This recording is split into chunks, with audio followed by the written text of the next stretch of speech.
देखो आगे नेक्स्ट हमारे पास क्या है, ये था कि अगर हमारे मार्क्स 35 से कम हैं तो आपको फेल दिखा दिया जाएगा। अगर आपके 35 से ज़्यादा हैं तो कुछ भी प्रिंट होके नहीं आएगा, कोई आउटपुट नहीं आएगी। ठीक है,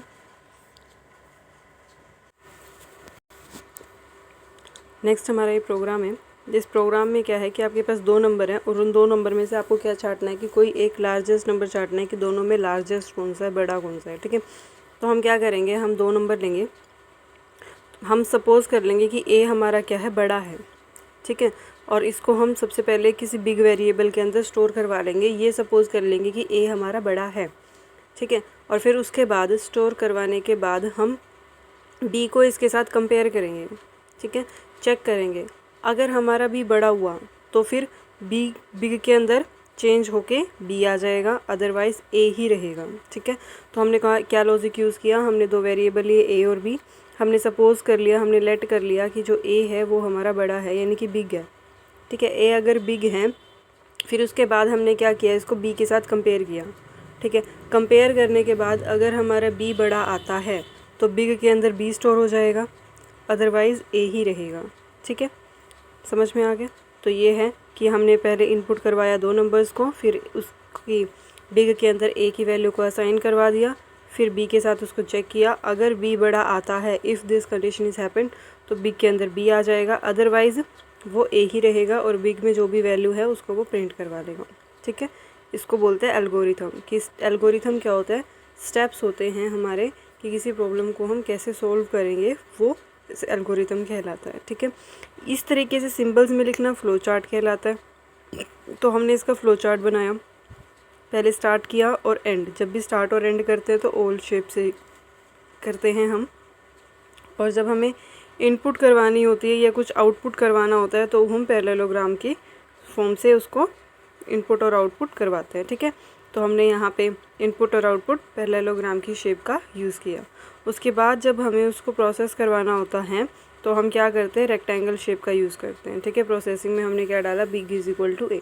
फिर कंडीशन यूज़ करते हैं, तो कंडीशन में हम डायमंड शेप का यूज़ करते हैं कि बी हमारा बिग से बड़ा है या नहीं है। ठीक है, अगर वो बड़ा है, ठीक है, अगर येस में आंसर आता है तो हमारा बिग में बी आ जाएगा, और अगर फॉल्स में आंसर आता है तो जो वैल्यू है डायरेक्ट वही राइट होके, यानी कि वही प्रिंट होके हमारे पास आ जाएगी।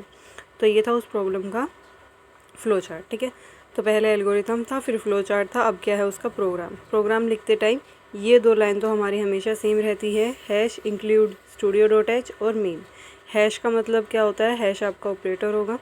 Include studio dot H, studio S D का मतलब क्या है, एस टी डी यानी कि स्टैंडर्ड। ठीक है, आई ओ का मतलब क्या है, इनपुट और आउटपुट। आई ओ का मतलब क्या है, इनपुट और आउटपुट। इस एच का मतलब क्या है, हेडर फाइल्स। ठीक है, एच का मतलब क्या है, हेडर फाइल्स। इस हेडर फाइल्स को यूज़ करके हम अपनी लैंग्वेज को ये कमांड दे रहे हैं, कंप्यूटर को ये कमांड दे रहे हैं कि सी लैंग्वेज को हम यूज़ करना चाहते हैं, तो सी लैंग्वेज के इनबिल्ट जितने भी फंक्शन हैं वो हमें प्रोवाइड करवा दे ताकि हम उसको ऑपरेट कर सकें।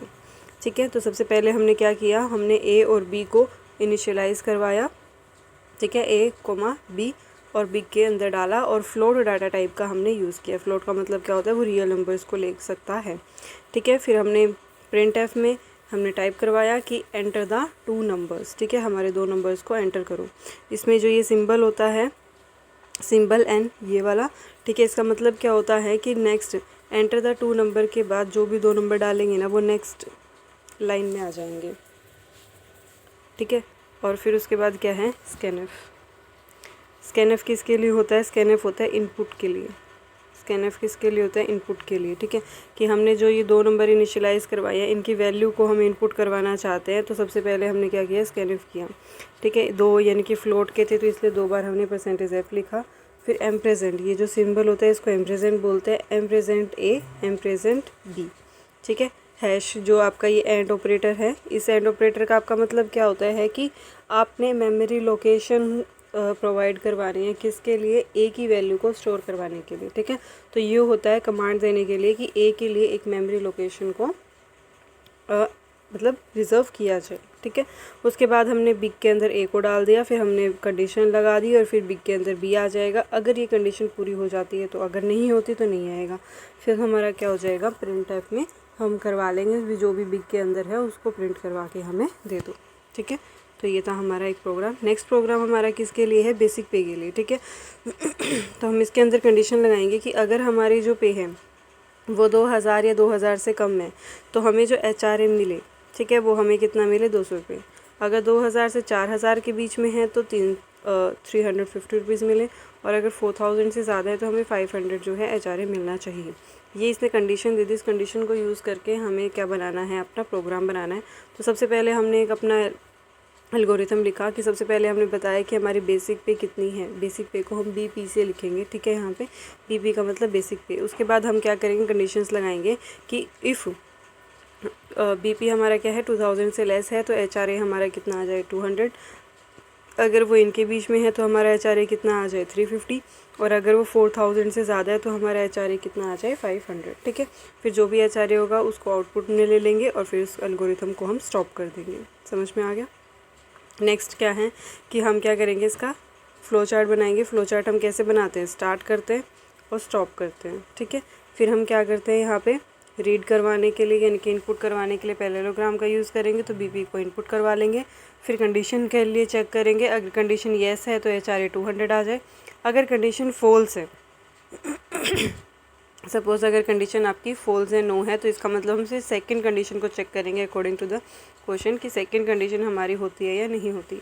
अगर सेकंड कंडीशन हमारी हो जाती है तो इसका मतलब हमें 350 रुपीज़ मिल जाएंगे। अगर हमारी सेकंड कंडीशन भी नहीं होती तो हम थर्ड कंडीशन चेक करेंगे कि थर्ड कंडीशन होती है होल्ड या नहीं होती। अगर थर्ड कंडीशन होल्ड हो जाती है तो हमें HRA 500 मिलेगा। अगर हमारी थर्ड कंडीशन भी नहीं होती तो हमें कुछ नहीं मिलेगा, जाके सिर्फ क्या आ जाएगा, एज इट इज़ ब्लैक, ठीक है। यानी कि 3 कंडीशन थी इसके अंदर, तो हमने तीनों कंडीशन चेक करेंगे। पहली कंडीशन हो जाती है तो ठीक, नहीं तो सेकंड, और नहीं तो थर्ड, ठीक है। इस तरीके से हम सारे सिंबल्स को यूज़ करेंगे। इसी का हमें क्या बनाना था, प्रोग्राम। #include studio.h मेन, ठीक है। तो सबसे पहले हमने क्या डाला, BP यानी कि और HRA। तो सबसे पहले BP को एंटर करवा लेंगे। फिर वो हमारा इंटीजर था इसीलिए हमने उसको %d में रखा, ठीक है। और फिर उसके बाद हम बैक टू बैक हमारी कंडीशंस लगा देंगे, जो भी हमारी कंडीशंस हैं, ठीक है। और ये कंडीशंस को हम क्या करेंगे, फिर प्रिंट करवा लेंगे जो भी हमारा HRA आएगा, ठीक है। ये एंड ऑपरेटर होता है कि जब आपको यहाँ पे फर्स्ट और सेकंड दोनों कंडीशंस आपको लेनी है तो इसमें आप एंड ऑपरेटर का यूज़ करोगे। अगर ये डबल टाइम आता है तो ये एंड ऑपरेटर है। अगर ये सिंगल टाइम आता है किसी स्कैनफ फंक्शन के अंदर आता है एक वेरिएबल के साथ, तो ये एम्प्रेजेंट ऑपरेटर कहलाएगा मेमोरी लोकेशन के लिए, ठीक है। ठीक है, तो ये थी हमारी इफ़ कंडीशन। अब हमें नेक्स्ट कौन सी करनी है, इफ़ एल्स कंडीशन करनी है कि इफ़ और एल्स, ठीक है। इफ़ एल्स में क्या फ़र्क है, जैसे कि इफ़ एल्स में हम क्या करते हैं, सबसे पहले अपनी पार्टिकुलर कंडीशन को चेक करते हैं। अगर कंडीशन ट्रू है तो स्टेटमेंट 1 एग्जीक्यूट हो जाएगी। अगर कंडीशन ट्रू नहीं है तो हम स्टेटमेंट सेकंड को एग्जीक्यूट करेंगे, ठीक है। इन दोनों में फ़र्क क्या था कि जो इफ़ स्टेटमेंट थी, इफ़ स्टेटमेंट में सिर्फ हम कंडीशन चेक करते हैं और उस कंडीशन ट्रू होती है तभी हमारी स्टेटमेंट आती है, अदरवाइज़ कोई स्टेटमेंट एग्जीक्यूट नहीं होती। लेकिन यहाँ पे क्या है कि स्टेटमेंट एग्जीक्यूट होगी ही होगी, चाहे आपकी कंडीशन ट्रू हो चाहे ना हो। अगर ट्रू होती है तो फर्स्ट स्टेटमेंट आ जाएगी, अदरवाइज सेकंड स्टेटमेंट एग्जीक्यूट होगी, ठीक है। तो ये इसका क्या था, सिंटैक्स, ठीक है। एक बात ध्यान रखना कि सी लैंग्वेज के अंदर हम हर एक स्टेटमेंट को सेमीकोलन से ही बंद करते हैं, ठीक है, लास्ट में सेमीकोलन लगाते हैं। लेकिन जब कंडीशन कर रहे हैं तो कंडीशन में हम सेमीकोलन का यूज़ नहीं करते, लेकिन जहाँ स्टेटमेंट है, प्रिंटफ फंक्शन, स्कैनफ फंक्शन, हर जगह हम सेमीकोलन ज़रूर लगाते हैं, ठीक है। तो सेमीकोलन नहीं लगाते तो फिर एरर आता है, ठीक है। तो नेक्स्ट हमने इसका फ्लो चार्ट बनाया। इसके फ्लो चार्ट में क्या है कि सबसे पहले आपने एंट्री डाल दी, इनिशियलाइज़ करवा दी अपने वेरिएबल्स को, फिर कंडीशन को चेक किया। अगर कंडीशन ट्रू है तो स्टेटमेंट 1 एग्जीक्यूट हो जाए। अगर स्टेटमेंट जो है, कंडीशन जो है वो फॉल्स है तो हमारी स्टेटमेंट सेकेंड जो है वो एग्जीक्यूट हो जाएगी, ठीक है। जैसे कि हमने ऊपर एक एग्जाम्पल किया था, उस एग्जाम्पल में हमने 2 नंबर लिए थे, दोनों नंबर में से हमें एक बड़ा निकालना था, तो हमने इफ़ कंडीशन का यूज़ किया। यहाँ पे भी हम इफ़ कंडीशन का, इफ़ एल्स कंडीशन का यूज़ करके दोनों में से हाईएस्ट निकाल सकते हैं। जैसे कि हमने कंडीशन में डाला कि ए और बी, ठीक है, ए और बी में से कंपेयर कर लिया। अगर ए बड़ा है तो बिग में ए आ जाए, अदरवाइज बिग में बी आ जाए, ठीक है। यानी कि इफ़ एल्स कंडीशन का यूज़ करके हमें जो पहले हम बिग के अंदर अपनी वैल्यू को स्टोर करवा रहे थे, हमें वो स्टोर करवाने की ज़रूरत नहीं पड़ी। ठीक है, डायरेक्ट हो जाएगा कि ए ग्रेटर देन बी। अगर ये कंडीशन होल्ड होती है तो बिग में ए आ जाए, अदरवाइज़ बिग में बी आ जाए। और एक बात ध्यान रखिएगा कि स्टेटमेंट के बाद हमारे सेमीकोलन्स आएंगे, लेकिन इफ़ कंडीशन में और एल्स में इनमें कोई भी हमारा सेमीकोलन नहीं आएगा, तो इसमें सेमीकोलन नहीं लगाने हैं। नेक्स्ट हमारा एक छोटा सा जो इन्होंने एग्जांपल दिया है वो मार्क्स से रिलेटेड दिया है कि अगर मार्क्स आपके 40 से ज़्यादा या 40 के इक्वल हैं तो पास हो जाएगा, अदरवाइज़ फेल हो जाएगा। नेक्स्ट, अगर नंबर आपका 0 से बड़ा है तो ही उसका स्क्वायर रूट किया जा सकता है, अदरवाइज़ उसका स्क्वायर रूट नहीं कर सकते। ठीक है, ये क्या है आपका कीवर्ड है, SQRT का मतलब स्क्वायर रूट है, और ये कीवर्ड है सी लैंग्वेज के अंदर। इसको हम एज इट इज़ ही यूज़ करेंगे क्योंकि सी लैंग्वेज की बिल्ट इन लाइब्रेरी के अंदर स्क्वायर रूट फंक्शन ऑलरेडी पड़ा है, तो इसके लिए हमें ज़्यादा एक्सप्लेन करने की ज़रूरत नहीं है। ठीक है, नेक्स्ट जो हमारा प्रोग्राम है वो ओड और इवन नंबर को लेके, कि अगर आपको कोई नंबर दिया हुआ है उनमें से हमें इवन और ओड को निकालना है तो हम कैसे निकालेंगे। ठीक है, तो उसके लिए हम क्या करेंगे, एक प्रोग्राम बनाएंगे। एल्गोरिथम में हमारे पास क्या है कि सबसे पहले हम एक अपना नंबर लेंगे, उसको 2 से डिवाइड करके देखेंगे। अगर उसका रिमाइंडर 0 आता है तो इसका मतलब वो इवन नंबर है, अदरवाइज़ वो इवन नंबर नहीं है। ठीक है, तो हम क्या करेंगे, यहाँ पे रिमाइंडर का यूज़ करेंगे कि अगर n mod 2, n mod 2 का मतलब क्या है, 2 से डिवाइड करने के बाद जो रिमाइंडर आएगा। मोड का मतलब यहाँ पे रिमाइंडर से है, जो मोड फंक्शन लगाया है वो रिमाइंडर के लिए लगाया है। मैथ्स के अंदर अक्सर हम मोड फंक्शन को यूज़ करते हैं, वहाँ हम यूज़ करते हैं जैसे कि 4:2 mod 2, इस तरीके की फॉर्म में हम यूज़ करते हैं। इसका मतलब क्या होता है कि जो आपका ये 2 है, ये 2 डिवाइड करेगा। ठीक है, ये वाला 2 जो है आपका डिवाइड करेगा किसको, इन दोनों के सब्ट्रैक्शन को। ठीक है, 4 - 2 को। इसका मतलब ये होता है, तो यही मोड फंक्शन यहाँ पे है, ये दोनों के सब्ट्रैक्शन को डिवाइड करेगा। इस तरह का नोटेशन होता है। यहाँ पे इसका मतलब क्या है कि ये रिमाइंडर को निकालेगा। अगर इसका रिमाइंडर इक्वल टू 0 है देन आउटपुट में क्या आ जाएगा कि नंबर आपका इवन है, अदरवाइज़ नंबर क्या है आपका ओड। ठीक है, यही आपका फ्लो चार्ट है कि स्टार्ट किया, एक नंबर रीड करवा लिया, यानी कि एंटर करवा लिया। रीड का मतलब एंटर करवाना है। ठीक है, फिर हमने उसकी कंडीशन चेक की कि n mod 2 इक्वल टू 0, अगर येस है तो नंबर इवन है, अगर नो है तो नंबर ओड है। ठीक है, तो वही include studio dot H main n को, नंबर को हमने, इंटीजर नंबर को हमने इसके अंदर डलवा लिया है। फिर एंटर द नंबर इस कमांड आएगी, फिर उसके अंदर हम क्या करेंगे, स्कैनर फंक्शन का यूज़ करके नंबर को एंटर करवा देंगे। %d हमने इंटीजर के लिए यूज़ किया है, कोमा लगा के $n आएगा। ठीक है, फिर सेमीकोलन पर ध्यान रखें, हर स्टेटमेंट के बाद, ये हर स्टेटमेंट के बाद सेमीकोलन्स आएंगे, लेकिन कंडीशन के बाद सेमीकोलन नहीं आएगा, एल्स के बाद सेमीकोलन नहीं आएगा, लेकिन जितने भी स्टेटमेंट हैं उन सब के बाद सेमीकोलन्स ज़रूर आएंगे। ठीक है, तो अगर कंडीशन ट्रू हो जाती है तो printf में नंबर इवन आ जाएगा, एल्स नंबर क्या आ जाएगा, ओड। ठीक है, फिर आप रन करवा सकते हो। नेक्स्ट आपका क्या है कि अगर आपके पास 3 नंबर है A, B और C, उनमें से अगर आपको सबसे बड़ा निकालना है तो आप क्या करोगे। ठीक है, सबसे पहले हम क्या करेंगे, स्टार्ट करेंगे, तीनों नंबर को एंटर करवा देंगे, फिर पहले 2 नंबर को उठाएंगे और उनमें से चेक करेंगे कि A बड़ा है या नहीं है। अगर A बड़ा है तो बिग में A आ जाएगा, अदरवाइज़ बिग में B आ जाएगा। ठीक है, तो यहाँ पे अभी सिर्फ 2 नंबर कंपेयर हुए, C अभी रहता है, तो फिर बिग में या तो A आएगा या फिर B आएगा, दोनों में से कोई एक ही कंडीशन होगी, यानी कि बिग के अंदर एक वैल्यू आ चुकी है। अब बिग के अंदर जो भी वैल्यू आई है उसको C के साथ कंपेयर करेंगे।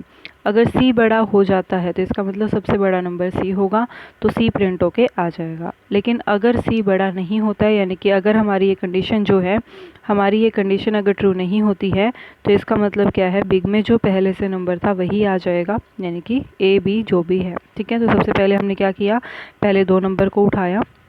ठीक है, पहले 2 नंबर को उठाया, उन दोनों नंबर को कंपेयर किया, अगर ट्रू है तो बिग में A आ जाएगा, अदरवाइज़ बिग में B आ जाएगा। ठीक है, फिर हम उसको क्या करेंगे, उसको C के साथ कंपेयर करेंगे, अगर वो चीज़ ट्रू है तो बिग में C आ जाएगा, अदरवाइज़ बिग में जो पहले था A अभी वही आ जाएगा। ठीक है, ऐसी टाइप से हमारा एल्गोरिथम है कि ABC को एंटर करवाया, फिर हमने क्या किया, लार्जेस्ट ऑफ द 2 नंबर। ठीक है, इनमें से जो भी लार्जेस्ट होगा वो हमारा बिग में आ जाएगा। A और B को हम क्या करेंगे, कंपेयर करेंगे, A अगर बड़ा है तो बिग में A आ जाएगा, अदरवाइज़ बिग में B आ जाएगा। फिर ऐसे ही हम C के साथ उसको कंपेयर करेंगे, सेम ऐसे ही हम अपना प्रोग्राम बना देंगे।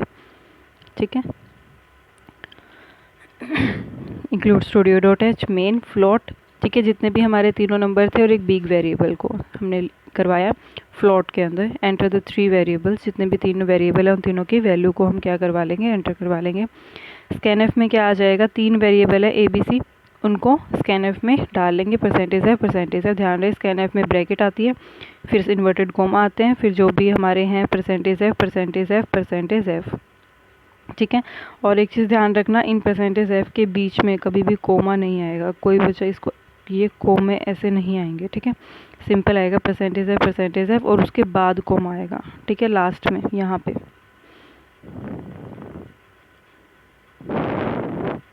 ठीक है। फिर उसके बाद percentage A comma percentage B comma percentage G और फिर सेमीकोलन। फिर उसके बाद हम कंडीशंस लगानी शुरू कर देंगे कि ए बी से बड़ा है तो बिग में ए आ जाए, एल्स बिग में बी आ जाए। इन्होंने बिल्कुल डायरेक्ट साथ में लिख दिया, आप चाहो तो इसको नीचे नेक्स्ट लाइन में भी लिख सकते हो। ध्यान रहे स्टेटमेंट के बाद तो सेमीकोलन आएगा, ठीक है, ये नहीं है कि एल्स यहीं पर आ गया तो स्टेटमेंट के बाद सेमीकोलन नहीं है, स्टेटमेंट के बाद सेमीकोलन आएगा लेकिन कंडीशन के बाद सेमीकोलन नहीं आएगा, ठीक है। ये जो कंडीशन लगी है इसके बाद सेमीकोलन नहीं आएगा। फिर उसके बाद हम क्या करेंगे, इसको सी के साथ कंपेयर करेंगे। यहाँ पे अगर सी जो है बिग से बड़ा है तो बिग में सी आ जाएगा, फिर लार्जेस्ट नंबर जो भी है हम उसको क्या करवा लेंगे, प्रिंट। दूसरी बात क्या है कि आप को यहाँ पे ये चीज़ लिखने की कोई ख़ास ज़रूरत नहीं है, परसेंटेज 6.2 वगैरह ये सब करके आप लार्जेस्ट नंबर एफ करके इसको छोड़ सकते हो, वहाँ पे कुछ भी एक्स्ट्रा लिखने की ज़रूरत नहीं है। कोमा लगा के बिग लिखना, क्योंकि बिग यानी कि यहाँ पे कोमा लगा के वो नंबर आपको ज़रूर लिखना है जिसकी वैल्यू प्रिंट करवानी है। मुझे बिग की वैल्यू प्रिंट करवानी है इसलिए बिग आएगा, ठीक है। कोमा लगा करके ए बी सी बिग तीनों में से चारों में से कौन सा लिखोगे, वो नंबर लिखोगे जिसकी वैल्यू आप प्रिंट करवाना चाहते हो। हम बिग की वैल्यू प्रिंट करवाना चाहते हैं तो हम बिग लिखेंगे। नेक्स्ट इसके बाद आता है नेस्टेड इफ़, ठीक है। जैसे कि हमने इफ़ स्टेटमेंट में देखा, हमने देखा कि वहाँ पे सिर्फ एक ही स्टेटमेंट एग्जीक्यूट होती है, वो भी तब जब अगर हमारी कंडीशन सेटिस्फाई हो तो। फिर हमारा आता है इफ़ एल्स। इफ़ एल्स में क्या था हमारे पास कि इफ़ एल्स के अंदर एक ही कंडीशन होती है, अगर कंडीशन ट्रू है तो first statement, otherwise second statement, ठीक है। नेस्टेड इफ़ स्टेटमेंट में क्या है, नेस्टेड इफ स्टेटमेंट में आपकी कंडीशंस भी ज़्यादा हो जाती है, स्टेटमेंट्स भी ज़्यादा हो जाती है। जैसे कि आपने सबसे पहले क्या किया, अपनी फर्स्ट कंडीशन को चेक किया, ठीक है। अगर फर्स्ट कंडीशन ट्रू है तो हम क्या करेंगे, सेकंड कंडीशन को चेक करेंगे। कब, अगर ट्रू है तो सेकंड कंडीशन को चेक करेंगे। फिर सेकंड कंडीशन भी अगर ट्रू आ जाती है तो फर्स्ट स्टेटमेंट एग्जीक्यूट हो जाएगी। अगर सेकंड स्टेटमेंट ट्रू नहीं आती है तो सेकंड स्टेटमेंट एग्जीक्यूट हो जाएगी, ठीक है, समझ में आ गया। उसके बाद एल्स। एल्स में क्या आता है, देखो हमने सबसे पहले फर्स्ट स्टेटमेंट को चेक किया, अगर फर्स्ट स्टेटमेंट ट्रू है तो हम सेकंड स्टेटमेंट को चेक करेंगे, ठीक है। अगर फिर सेकंड स्टेटमेंट के आगे 2 है, अगर ये ट्रू है तो स्टेटमेंट 1 एग्जीक्यूट हो जाएगी, और अगर ये ट्रू नहीं है तो इसका मतलब स्टेटमेंट सेकंड एग्जीक्यूट हो गई, ठीक है। फिर उसके बाद आता है कि अगर फर्स्ट कंडीशन ही हमारी ट्रू नहीं है तो, अगर फर्स्ट कंडीशन ट्रू नहीं है तो स्टेटमेंट 3 आ जाएगी, ठीक है, समझ में आ गया ना। सबसे पहले हमने कंडीशन 1 को चेक किया, अगर ये ट्रू है तो ये होगा, अगर ये ट्रू नहीं है तो स्टेटमेंट 3 होगा, ठीक है, क्लियर। फिर इसका हमने फ्लो चार्ट बनाया कि सबसे पहले हमने क्या किया, कंडीशन 1 को चेक किया, अगर ट्रू है तो सेकंड कंडीशन को चेक किया, अगर ट्रू नहीं है तो स्टेटमेंट 3 को एग्जीक्यूट करवा लिया। फिर ऐसे ही सेकंड कंडीशन का है कि अगर ट्रू है तो स्टेटमेंट 1 एग्जीक्यूट होगी, फॉल्स है तो स्टेटमेंट सेकंड एग्जीक्यूट होगी, लेकिन हर केस में कोई ना कोई स्टेटमेंट एग्जीक्यूट ज़रूर होगी, ठीक है। तो जो अभी हमने ऊपर एक एग्जांपल किया था ए बी और सी का, उसको हम यहाँ से भी कर सकते हैं। कैसे कि ए बी और सी हमने नंबर ले लिए, पहले ए और बी को कंपेयर कर लिया, अगर हमारा ए और बी मतलब अगर ये कंडीशन ट्रू है तो इसका मतलब क्या है, ए बड़ा है, अगर ट्रू है तो इसका मतलब क्या है, ए बड़ा है।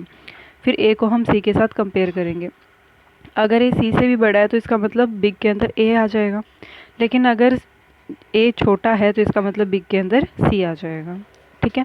फिर उसके बाद अगर ये कंडीशन हमारी ट्रू ना होती, ठीक है, अगर हमारी फर्स्ट कंडीशन ट्रू नहीं होती, अगर हमारे पास ये वाले कंडीशन ट्रू नहीं होती तो इसका मतलब बिग में कौन आता, बी आता, क्योंकि ए और बी में से अगर कंडीशन ट्रू नहीं है तो कौन बड़ा है, बी बड़ा है।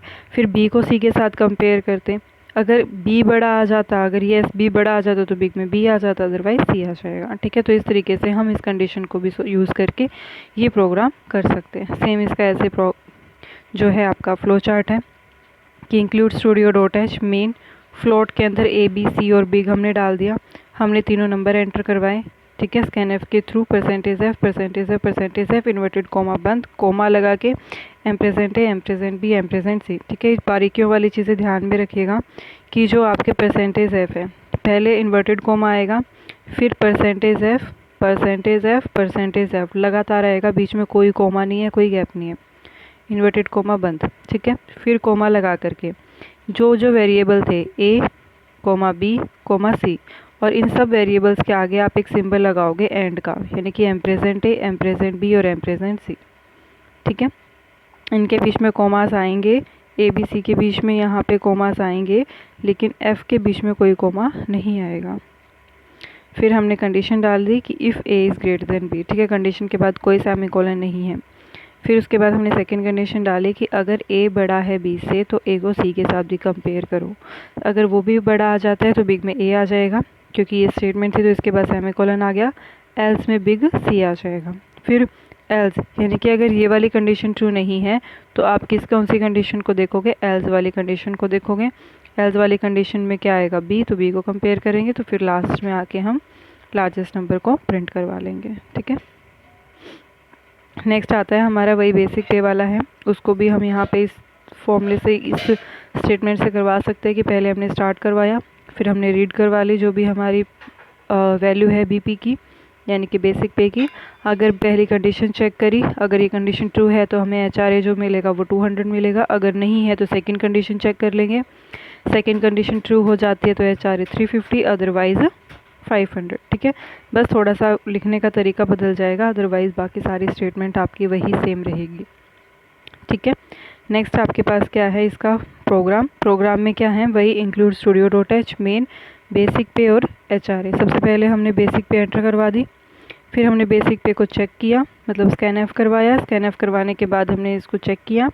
ठीक है, फिर एचआरए 200 आ गया।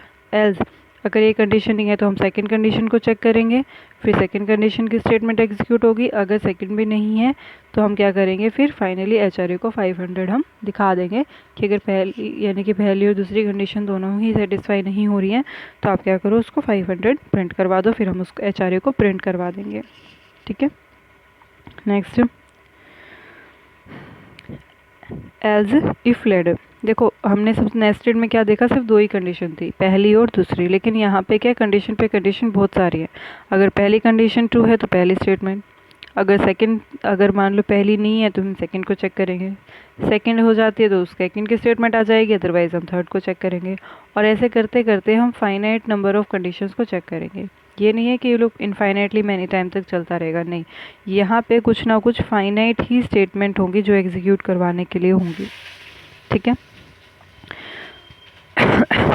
और अगर सपोज़ आपकी एन की एन कंडीशन में से कोई भी सेटिस्फाई नहीं होती तो हम क्या करेंगे, डिफ़ॉल्ट स्टेटमेंट को एग्जीक्यूट करवा देंगे। ठीक है, क्या करेंगे, डिफ़ॉल्ट स्टेटमेंट को एग्जीक्यूट करवा देंगे। ठीक है, ये आपका फिर इसका फ्लो चार्ट है कि स्टेटमेंट कंडीशन वन है तो स्टेटमेंट 1 आ जाएगी, अदरवाइज़ अगर वो फॉल्स हो जाती है तो कंडीशन 2 को चेक करोगे, फिर स्टेटमेंट 2 आ जाएगी।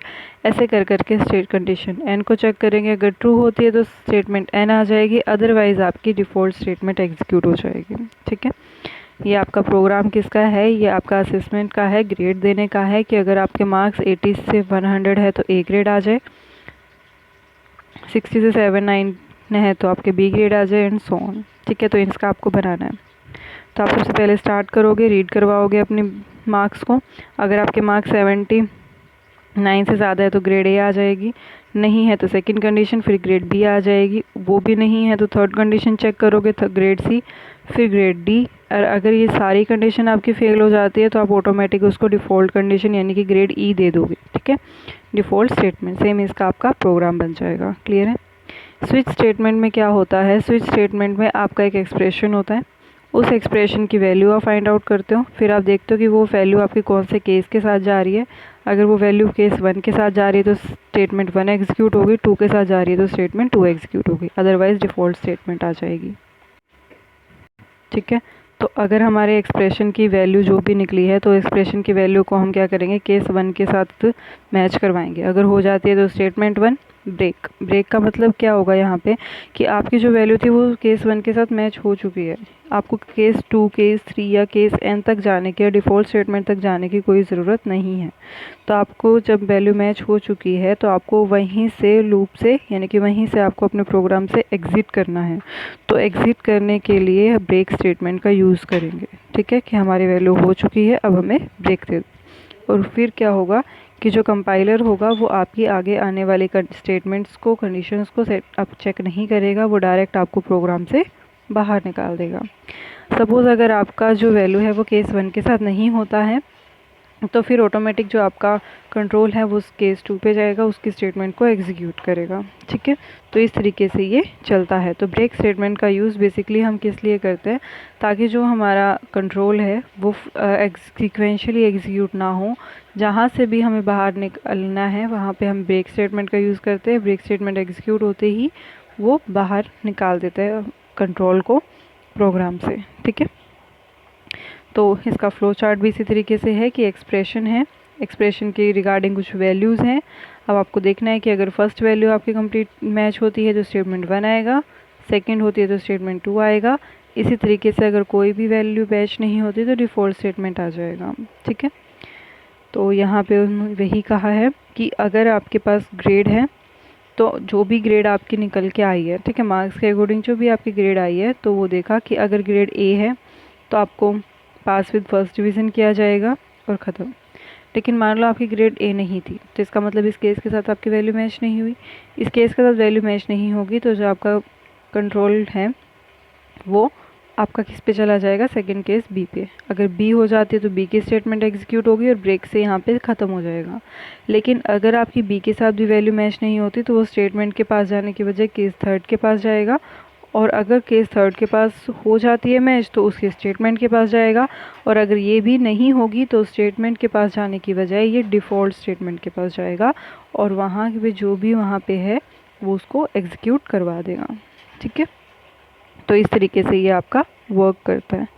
नेक्स्ट आपका ये नेक्स्ट प्रोग्राम आपका इतना इम्पोर्टेंट नहीं है, आप चाहो तो इसको छोड़ सकते हो, ठीक है। तो इस तरीके से ये आपके प्रोग्राम्स हैं। नेक्स्ट आपका जो प्रोग्राम है इसमें मेन वो ये है, write a program to compute number of days in a week.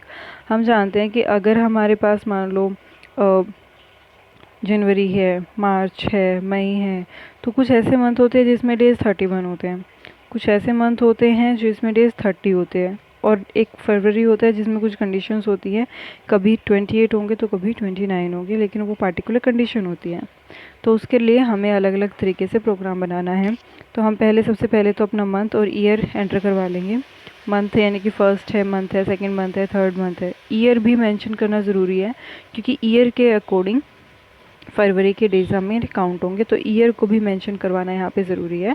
फिर मंथ अगर आपका first, third, fifth, 7th, 8th, 10th, 12th इनमें से कोई अगर आपके मंथ की वैल्यू है तो वो केस 1 में चलेगी, केस 1 में चलेगी तो आपके डे कितने आ जाएंगे, 31।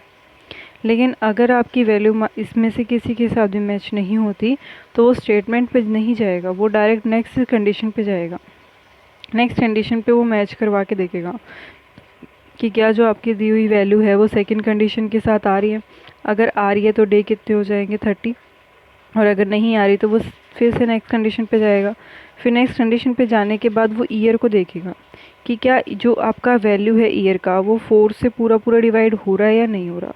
अगर वो 4 से डिवाइड हो रहा है तो वो बोलेगा कि डे कितने हैं, 29, अदरवाइज़ डे कितने होंगे, 28, ठीक है। तो इस तरीके से आपका ये प्रोग्राम बन जाएगा। इसके लिए आप प्रोग्राम लिख सकते हो कि इंक्लूड studio.h, मंथ, ईयर, जो डेज़ हैं सबसे पहले आपने मंथ को एंटर करवाया, ईयर को एंटर करवाया, दोनों को, ठीक है, present month and present year. फिर मंथ को मैच करेंगे, अगर इनमें से किसी केस के साथ मैच होता है तो डेज़ 31 होंगे, और अगर इनमें से किसी केस के साथ मैच होता है तो डेज़ 30 होंगे, ब्रेक के साथ बाहर आ जाएगा।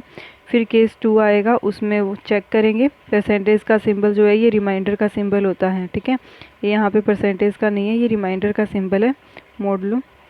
तो ईयर जो है उसको हम करके देखेंगे, अगर इक्वल टू 0 आ जाता है रिमाइंडर तो डेज़ 29 होंगे, अदरवाइज़ 28 होंगे, ठीक है।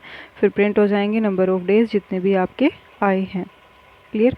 गो टू स्टेटमेंट आता है नेक्स्ट। गो टू स्टेटमेंट में सिंपल सा नंबर है कि सपोज़ आपका जो कंट्रोल ऑफ फ्लो है वो आप का फोर्थ स्टेटमेंट पे है, लेकिन आप फोर्थ की वजह फिफ्थ पे नहीं जाना चाहते, क्योंकि सी लैंग्वेज में जो हमारा कंट्रोल होता है वो सीक्वेंशियल होता है कि पहले फर्स्ट होगा, फिर उसके बाद सेकंड पे जाएगा, फिर थर्ड पे जाएगा, फिर फोर्थ पे जाएगा। लेकिन आप फोर्थ के बाद फिफ्थ पे नहीं जाना चाहते, आप चाहते हो कि आपका जो कंट्रोल है वो एट्थ स्टेटमेंट पे चला जाए।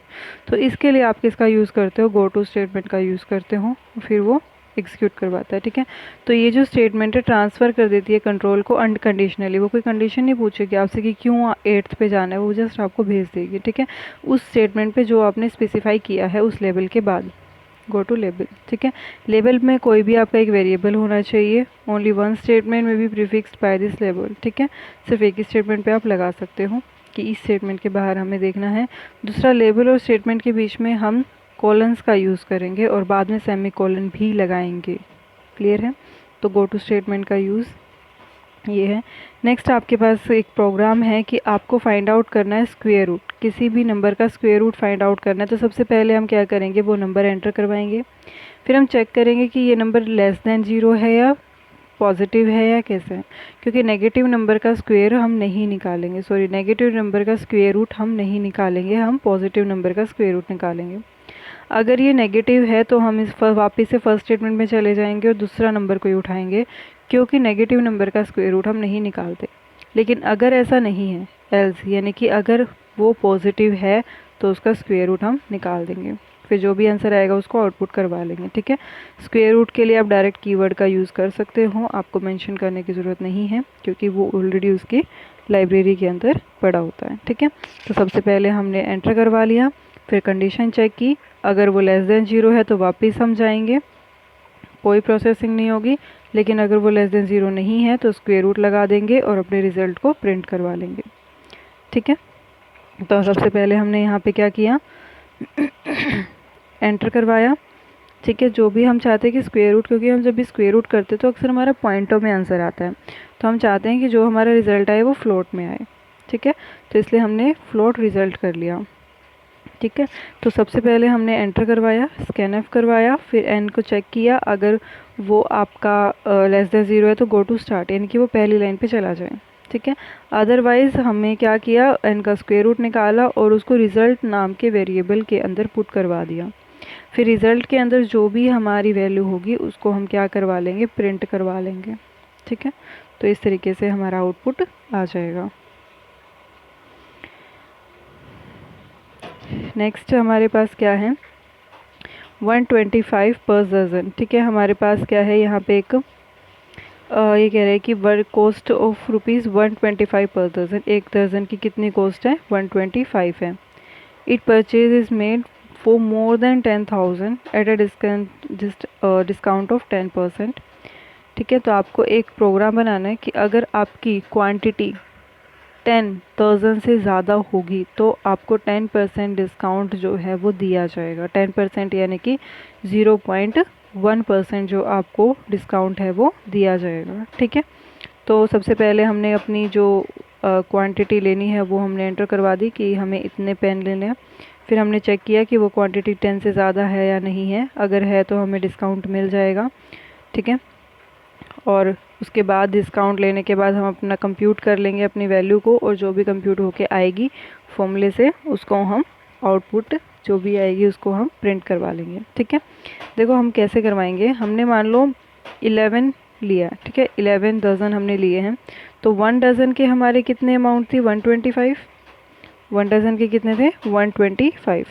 ठीक है, तो 11 डज़न के कितने होंगे, 11 मल्टीप्लाई 125। क्लियर, यानी कि जितने भी क्वांटिटी है उसको 125 से मल्टीप्लाई कर दो। अब हमारा जो भी नंबर आता है, अब क्योंकि वो 10 से ज़्यादा है तो ऑब्वियसली हमें क्या मिलेगा, डिस्काउंट मिलेगा। तो अब हम इस पे क्या निकालेंगे, डिस्काउंट। ठीक है, डिस्काउंट कैसे निकालेंगे, जो भी हमारा बना है उसमें से हम माइनस कर देंगे। ठीक है, 11 125 मल्टीप्लाई कितना परसेंट डिस्काउंट लेना है, 0.1%। ठीक है, तो 0.1% ऑफ दिस वन। ठीक है, तो इसका 0.1 हम अपना निकाल लेंगे। ओके।